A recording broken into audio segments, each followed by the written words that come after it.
காவல் உதவி ஆய்வாளர் முத்துசாமி சார் அவர்களை மேடைக்கு அன்போடு அழைக்கிறோம்.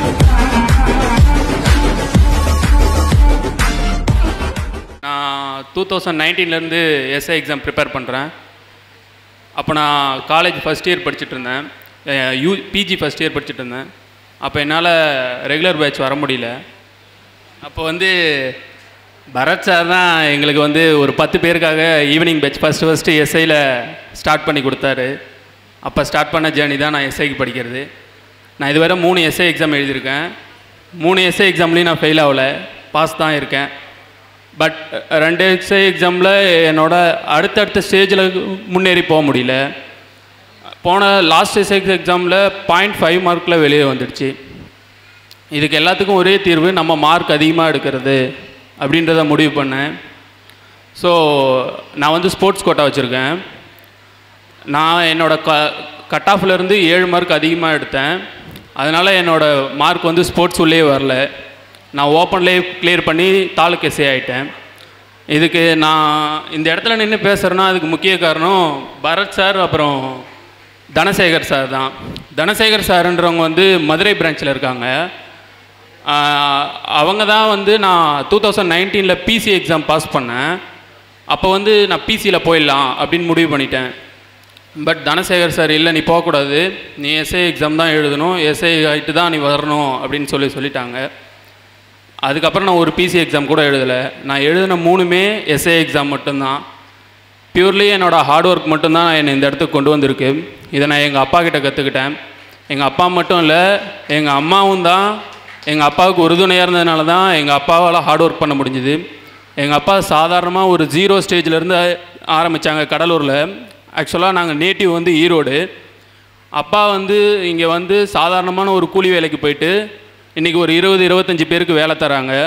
அந்தளவுக்கு அவங்க வளர்ந்துருக்காங்க. ஸோ அவங்களோட அளவுக்கு என்னால் வளர முடியுமான்னு தெரியல. பட்டு அதில் பாதியாவது நான் அவங்களுக்கு ஏதாவது ஒன்று செய்யணும் அப்படின்றது மட்டும்தான் என்னோடய எண்ணமாக இருந்துச்சு. அதுக்காக நான் கடினமாக நிறைய நாள் கஷ்டப்பட்டு படிச்சிருக்கேன்.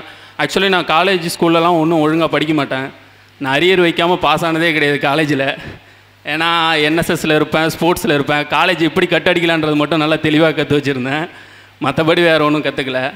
இன்ஸ்டியூட் தான் படிப்புனா என்ன, அதோட முக்கியத்துவம் என்ன அப்படின்றத நான் தெரிஞ்சுக்கிட்டேன்.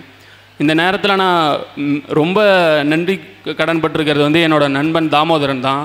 அவர் தான் மேடையில் இருக்கார். ஆக்சுவலாக எங்கள் அப்பா அம்மாவை தாண்டி எனக்கு உறுதுணையாக இருந்தவர் என்னோடய நண்பர் தான். நான் இந்த அளவுக்கு இந்த இடத்துக்கு நின்றுருக்கேன்னா என்னோடய எல்லா ஸ்டேஜ்லேயும் எங்கள் அப்பாவுக்கு எங்கள் அம்மா எப்படி பேக் போனாக இருந்தாங்களோ எனக்கு என்னோடய நண்பர் தான் பேக் போனாக இருந்தார். உண்மையை சொல்ல போனால் நான் இந்த எக்ஸாம் படிக்கிறதுக்கு எனக்கு இன்ட்ரெஸ்டே இல்லை. வேண்டாம், போதும், இவ்வளோ நாள் ப்ரிப்பேர் பண்ணிட்டோம், எக்ஸாம் எழுதியிருக்கோம், நம்மளுக்கு கிடைக்கல, 0.5 மார்க்கில் வெளியில் வந்துட்டோன்ற விரக்தியில் வேணாம் அப்படின்னு முடிவு பண்ணிட்டேன்.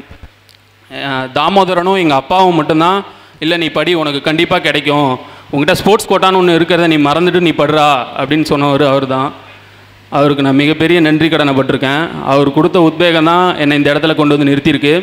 இதுக்கு நான் அவருக்கு எத்தனை வாட்டி நன்றி சொன்னாலும் அது பத்தாது. ரொம்ப ரொம்ப நன்றி நண்பா.